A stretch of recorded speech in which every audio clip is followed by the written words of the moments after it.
사랑합니다.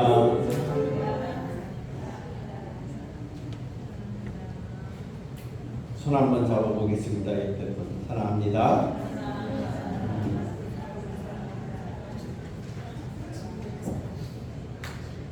우리나라 사람은 특별히 참 열심히 살고 있습니다.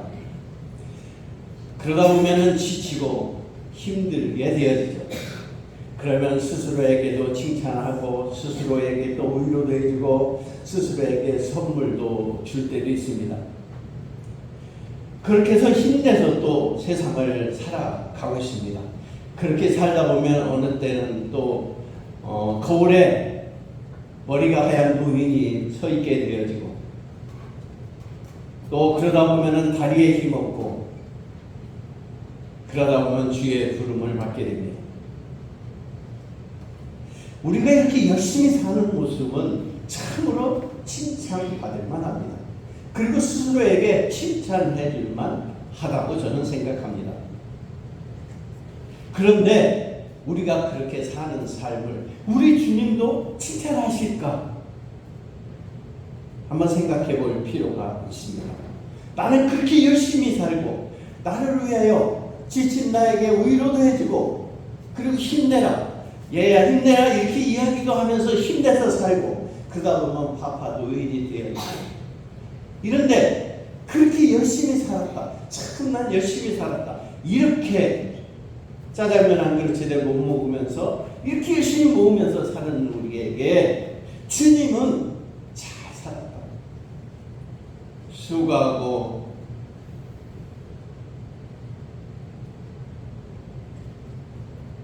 애쓴 여러분들을 주께로 와서 쉼을 얻으라고 하실까 생각해 볼 필요가 있습니다. 주님이 우리를 보시는 잣대는 딱 한 가지입니다. 주의 명령을 얼마나 잘 순종하며 말씀대로 살았느냐라는 것입니다. 주의 명령은 무엇입니까? 땅 끝까지 이르러 내 증인이 되라. 그 말씀이 주님의 명령인 줄로 믿습니다. 할렐루야. 땅 끝까지 이르러 따라해주세요. 땅 끝까지 이르러 내 증인이 되라. 그렇습니다. 주님이 이렇게 우리에게 명령해 주셨는데 그리고 주님이 이 명령을 주시고 승천하셨는데 그리고 다시 오셔서 이것을 잘 순종했는지 이것을 잘 지켰는지 주님이 우리를 평가하시겠다고 분명히 말씀하셨는데 우리는 이 정도면 이렇게 생각하시면서 안주하고 있지는 않은가 생각해 볼 필요가 있습니다. 오늘 우리는 주님이 주시는 말씀의 잣대로 그리고 사도 바울이 살아왔던 그런 사도 바울의 삶의 잣대로 오늘 우리를 한번 돌이켜보면서 사명을 회복하는 시간을 갖고자 합니다. 할렐루야. 예수님이 주신 명령은 우리가 아주 잘 아는 것처럼 예루살렘과 온 유대와 사마리아와 어디까지? 땅 끝까지 이르러 뭐하라고요? 대증인이 되라는 거였어요. 주님의 목표는 어디예요? 땅 끝입니다. 사도 바울의 전도 목표 역시 어디에 꽂혀 있을까요? 땅 끝에 꽂혀 있습니다. 당시의 예루살렘 교회는 예루살렘 중심의 사명을 감당하고 있었습니다. 다시 말하면 예루살렘 중심으로 복음을 전하고 있었다는 것을 우리 잘 알고 있습니다. 그리고 유대인에게만 복음을 전했습니다. 이방인들에게 복음을 전하지 않았어요. 왜? 복음은 오직 선민인 유대인에게 준 복음이다. 이렇게 생각했기 때문입니다. 그런데 예수님의 뜻은 분명히 뭐라 했습니까? 땅 끝이라고 그랬잖아요. 그리고 온 유대와 사마리아와 땅끝. 사마리아는 뭡니까? 이방으로 생각하는 사람들을 사마리아라고 그래요. 이방의 상징. 아수르 사람들이 거기 와서 살아서 혼혈 민족이 된 사마리아. 그 사마리아를 지칭한 것은 이방을 말씀하신 것입니다. 그래서 예수님의 뜻은 분명히 땅 끝입니다. 그런데 초대 예루살렘 교회는 땅끝이라는 말씀을 이해하지 못하고 예루살렘 그리고 유대 중심으로 복음을 전하게 됩니다. 그럴 수밖에 없었던 이유는 그들이 유일신 하나님을 섬겨오던 것이 언제부터예요? 언제부터인지 알 수 없는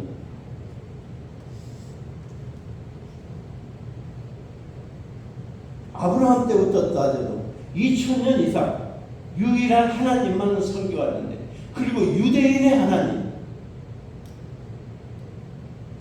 그 유일신 하나님, 우리의 선민인 하나님 이렇게 믿어왔는데 갑자기 이방인에게 이 복음을 전하라고 이해를 하지 못했습니다.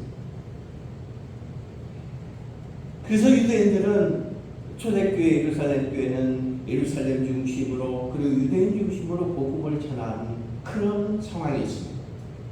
그런 모습을 본 예수님께서 마음에 안 드셨죠. 그 예수님께서 어떻게 하셨어요? 강제로 흩어버리셨어요.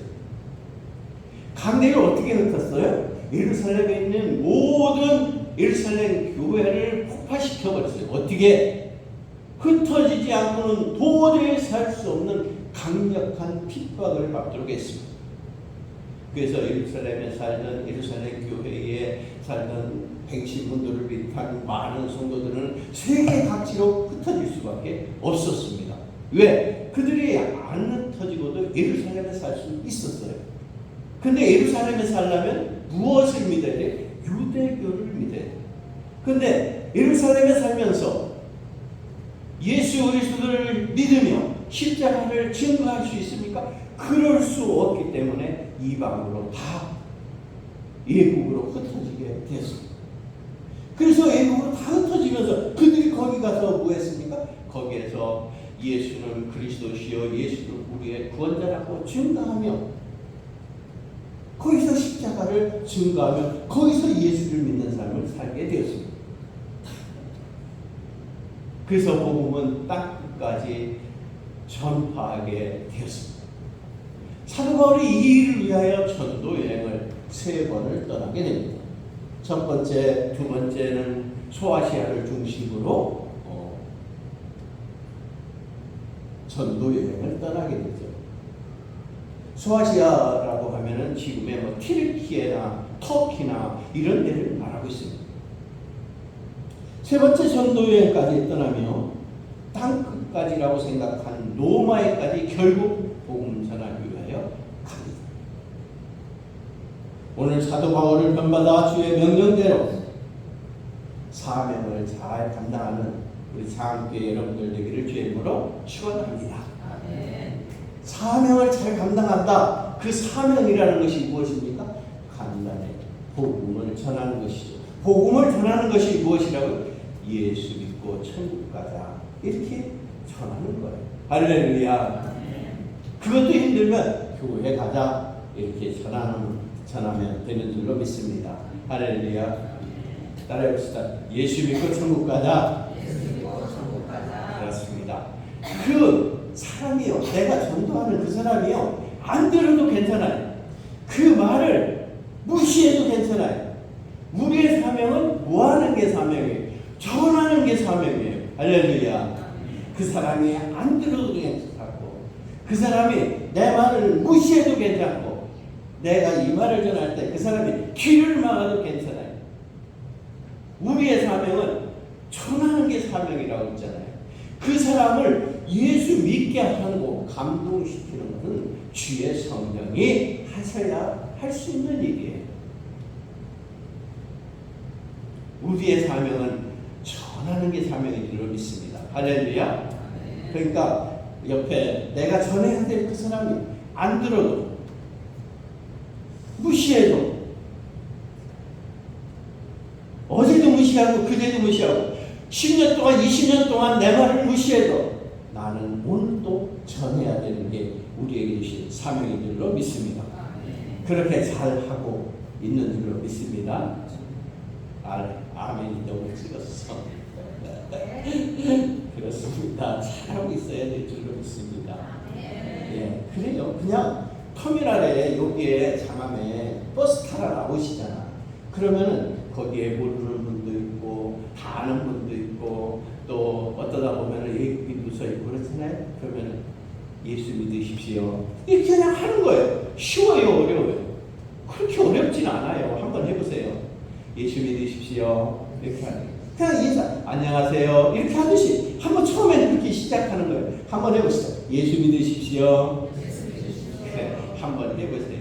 오늘 집에 가다가 오늘 여러분 그 예배 끝나고 집에 가다가 만나잖아요. 그러면 예수 믿으십시오. 한번 해보시겠죠? 뭐 축원합니다. 그거 하고 나면요, 별거 아니네 이렇게 할 수 있어요. 내가 볼 때는 제가 이 강단에서 볼 때는 예수를 60년 믿고 60년 교회를 다녔어도 한 번도 안 해본 사람 있을 수 있습니다. 우리 교회는 없을 것 같긴 하지만 사도 바울은 이처럼 전도를 다니면서 수많은 일을 경험하게 됩니다. 특히 세 번째 여행을 떠날 때, 세 번째라는 것은 그 안디옥 교회가 중심이거든요. 이방의 안디옥 교회 중심으로 이렇게 소아시아, 터키를 중심으로 이렇게 소아시아를 한 바퀴 돌고 다시 돌아왔다가 또 조금 있다가 다시 한 바퀴 돌고 세 번째 다시 돌아 이렇게 가는 것을 첫 번째, 두 번째, 세 번째라고 말하는 거예요. 그러면서 사도 바울이 다니면서 한 일이 뭐예요? 예수 믿고 천국 가요. 예수님만이 우리의 구원자다 전하면서 그들이 예수를 믿게 하는 것이 사도 바울의 사명이었습니다. 그런데 소아시아 지역에서 사도 바울이 예수를 믿으라고 전할 수 있는 사람이 어떤 사람들이었어요? 대부분이 유대인들이에요. 왜? 유대인들이 예루살렘에서 아니면 예루살렘에서 예국으로 떠난 피난 나온 사람들이 예수 믿는 사람들만 나왔겠어요? 아니에요. 로마의 핍박, 티토 장군의 핍박으로 70년경에 거의 많이 흩어졌는데 많은 유대인들이 예루살렘을 떠나서 이방 지역, 특히 터키 지역으로 많이 가서 살았단 말이에요. 그러니까 거기에 사는 사람들이 유대인들이잖아요. 그러면 유대인들이라는 얘기는 그들은 유대교를 섬기고 있는 사람들이에요. 그들에게 사도 바울이 예수를 믿어야 천국 간다고 전할 때에 사도 바울을 곱게 볼 리가 없었죠. 사도 바울은 고린도후서 11장 23절에 27절에 보면 복음을 전하다가 수없이 셀 수 없을 만큼 옥에 갇히고 여러 번 죽을 고비를 넘기고 수없이 매를 맞으며 이렇게 수없는 고통을 겪게 됩니다. 그리고 결국에는 사도 바울은 이 복음을 전하다가 순교를 당하게 된 줄로 믿습니다. 순교했다는 얘기는 예수 믿다가 죽었다 이 말이에요. 예수 믿다가 죽을 수도 있죠. 그런데 예수를 믿을래 안 믿을래? 안 믿으면 살려주고 믿으면 죽인다 했을 때 나 믿고 죽겠다 이렇게 해서 죽은 것을 순교라고 말하는 줄로 믿습니다. 할렐루야. 네. 사도 바울이 이제 로마로 복음을 전하러 갑니다. 근데 로마로 갈 때 사도 바울이 가벼운 편한 마음으로 갔을까요? 아니에요. 예루살렘으로 선교운동을 전하러 갔다가 예루살렘에서 예루살렘 그 유대인들이 예루살렘 교회 중심으로 유대인들이 사도 바울을 로마에 고발을 한 거예요. 그래서 사도 바울이 죄인의 모습으로 수갑이 채운 채 착고에 채인 채 어디로 갑니까? 로마로 끌려가는 거예요. 네로에게 재판을 받기 위해서 가는 거예요. 그래서 로마에는 가긴 갔는데 어떤 모습으로 죄인으로 갔다.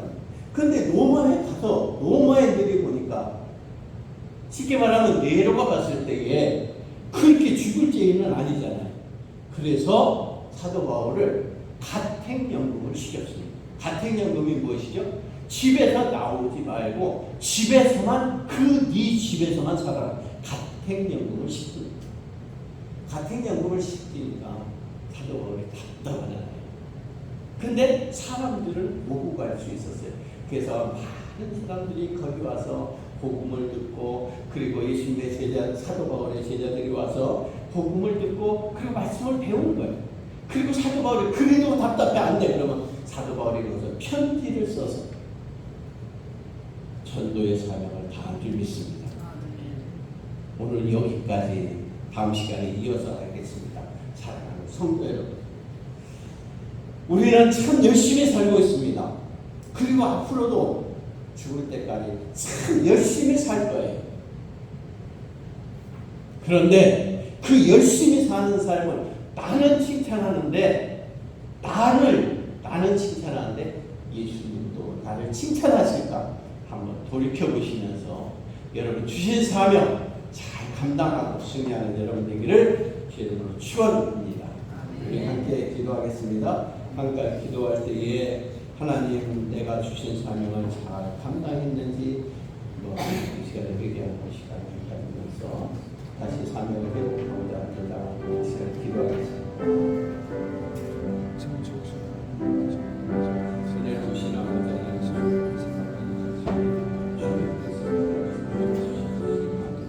이 삶에서 감당하는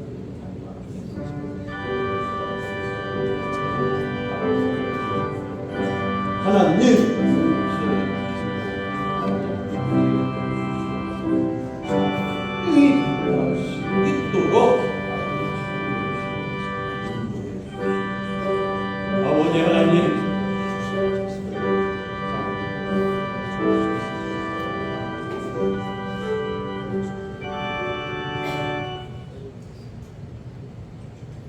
귀한 사명 주시는데 저희는 귀한 사명보다 나의 삶을 더 열심히 살았던 지난 삶을 주님 고백합니다. 용서해 주시옵소서.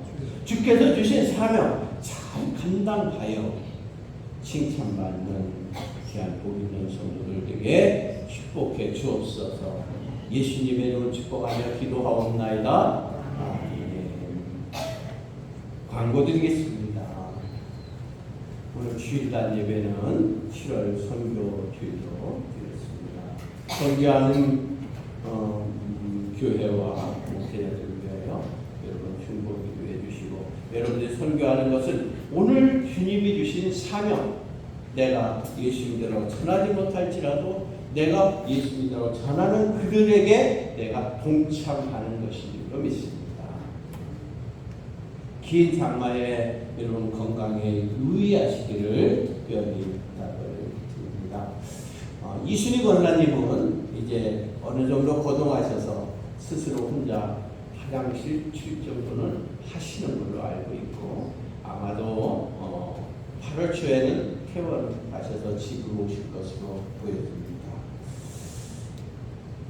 우리 각 구역장님들과 그리고 구역 강사님들, 기관장님들은 자기 기관, 자기 소속에 결석하신 예배에 참석하지 못하신 분들을 한번 둘러보시고 전화 한번 꼭 부탁드리고, 신방은 어렵더라도 전화 한번 부탁드리고, 전화도 어려우면 문자 한번 부탁드리겠습니다. 그것이 여러분들에게 주신 첫 번째 가장 귀한 사명인 줄로 믿습니다.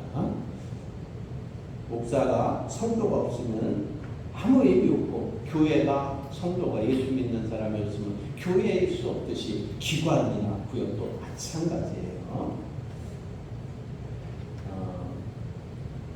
오늘 박정자 권사님께서 지난주 생일이셔가지고 오늘 떡으로 한 장로님이 섬기십니다. 귀하게 섬기시는 섬김을 감사합니다. 오늘 김다혜 집사님께서 김풍자 원사님의 생신을 맞이하여 또 인절미로 섬기십니다. 귀한 섬김 진심으로 감사합니다. 권사님 위하여 여러분 특별히 기도해 주시기를 바랍니다. 우리 김풍자 원사님은 조금 상황을 말씀드리면 정신은 어느 정도 멀쩡하신데 이렇게 하체를 쓰시지 못해서 이렇게 침대에 누우면 일어나시지 못하고, 또 일어앉으시면 또 눕지를 마음대로 못하실 정도로 많이 건강이 좀 약하셨습니다. 그렇지만 전화는 아주 총알같이 받으시기 때문에 전화 여러분 자주 해주시면 고맙겠습니다. 전화는 권사님 목에 걸려 있습니다. 그래서 항상 항상 받기 때문에 여러분 위로 전화 또 사랑의 전화 부탁을 드리겠습니다. 한나 회장님 전화 한번 해주시기를 부탁을 드립니다. 검정떡은 김다혜 집사님과 내에 섬기신 것이고 홍떡은 김감원 장로님 가정에서 섬기신 것입니다. 오늘 청소공사 금주청소공사는 돌무로 구역을 있습니다. 저기 외국분하고 오셨는데 저희 교회 출신 분이신가 잘 얼굴이 뵌 것 같기도 하고 모르겠습니다. 너무 반갑습니다. 교회 방문해 주셔서 우리 다 같이 기립하셔서 송명 1장입니다.